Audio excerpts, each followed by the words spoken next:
pense qu'il est important pour moi d'évoquer le système pyramidal de l'environnement sportif.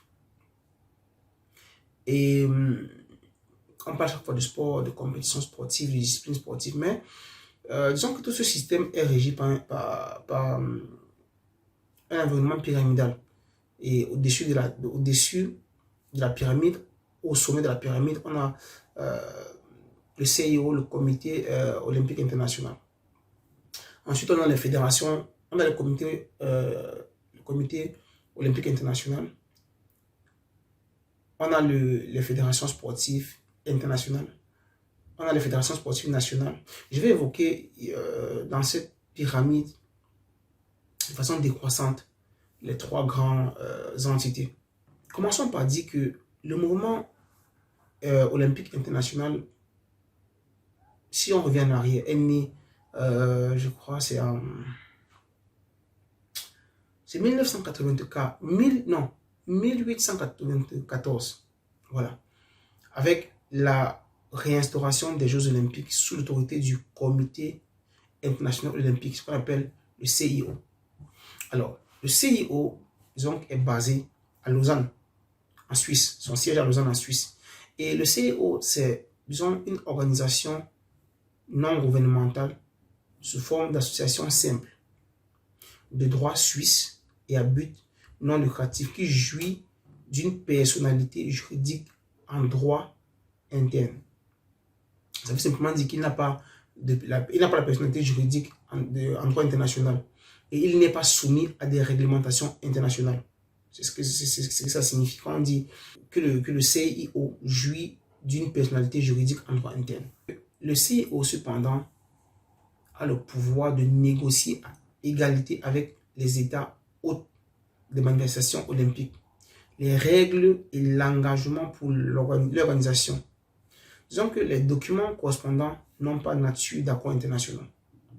J'adore ce thème parce que c'est un thème sur lequel, lors de la fin d'un de mes parcours académiques, j'ai travaillé sur les Jeux olympiques et c'est vraiment passionnant et c'est intéressant parce que c'est un mouvement qui englobe une multitude de disciplines.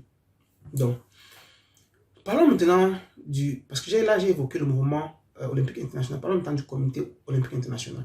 Je sens que le Comité olympique international organise les Jeux olympiques, dont il détient tous les droits. En faisant quoi? En désignant la ville hôte et en élaborant le programme. C'est le CIO. C'est son rôle. Donc, le contrat correspondant est conclu entre le CIO, le Comité international olympique, et le Comité national olympique du pays hôte, parce que chaque pays a un Comité national olympique. Donc, le contrat se conclut entre les deux entités. Donc, le CIO délègue donc la supervision de la logistique et de l'aménagement des installations sportives à un comité d'organisation spécialisé. Le CIO reconnaît les comités olympiques nationaux par un acte unilatéral par lequel il les désigne comme promoteurs et gardiens des principes fondamentaux de l'olympisme, parce que l'olympisme a des principes fondamentaux. Il leur accorde, deuxièmement, la compétence exclusive de représenter leur pays aux Jeux olympiques. Donc, pendant les Jeux olympiques, disons que c'est le Comité olympique national qui représente le CIO durant les Jeux olympiques. Il les autorise à sélectionner, à inscrire les athlètes qui y participeront. Donc, la structure qui se met en place est de type monopoliste et hiérarchisée. Ça, c'est ce qui concerne le CIO. Parlons maintenant des fédérations sportives internationales. Disons que ce sont les associations. Je veux vraiment que chacun s'apprécie sur cela. Parce qu'on parle de fédération à gauche, à droite, les gens ne comprennent même pas de quoi il s'agit. Les fédérations sportives internationales, je n'ai pas dit nationales, sont des associations privées à but non lucratif qui sont dotées d'une structure fédérative et de la personnalité juridique de droit privé, conformément à la législation de l'État où il est établi leur siège social.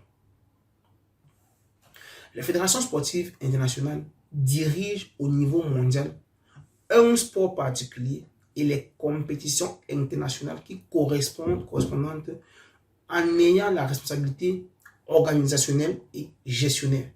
En plus, elles assurent la direction technique des Jeux olympiques, c'est-à-dire des différentes disciplines respectives. Par ailleurs, elles disposent d'un organe législatif, d'un organe exécutif, d'un responsable exécutif, d'organes consultatifs, d'organes décentralisés et d'organes judiciaires. Ce sont les fédérations sportives internationales. Donc, ces organes sont chargés dans le domaine territorial respectif de l'administration de la discipline sportive compétente. Ça, c'est grosso modo ce qui comprend les fédérations sportives nationales, internationales tant pour moi, comme la FIFA, par exemple. Passons maintenant à la base de la pyramide. Et prenons les fédérations sportives nationales. Disons que elles sont affiliées aux fédérations sportives internationales. Donc, on peut parler ici de la FECAFOOT ou bien d'une autre fédération. Donc, les fédérations sportives nationales, je veux qu'on comprenne, que les gens comprennent bien parce que il y a tellement de subtilités dans toutes ces choses que les gens confondent beaucoup. Ah non, la fédération peut faire ci, elle ne peut pas faire cela. Non. Donc, je dis ceci. Les fédérations sportives nationales sont affiliées à des fédérations sportives internationales et il n'existe qu'une fédération par État. Donc, elles ont l'obligation d'inclure dans leur statut deux clauses. Une clause de juridiction exclusive en faveur des organes fédéraux internationaux et une autre clause d'acceptation inconditionnelle des règlements et des délibérations de la fédération internationale. Voilà les deux clauses. Acceptation inconditionnelle des règlements et des délibérations de la fédération internationale. Donc, elles sont créées en tant qu'associations privées de second degré qui visent à regrouper les structures associatives opérant dans les diverses disciplines sportives. En ce qui concerne, pour finir, disons, en ce qui concerne la responsabilité du Conseil fédéral, disons que ces membres sont responsables de leurs actes en vertu de l'obligation de la solidarité conformément à la disposition combinée. Parce que les administrateurs sont responsables envers l'entité selon les règles de mandat et le mandataire est tenu d'exécuter le mandat avec diligence d'un bon père de famille.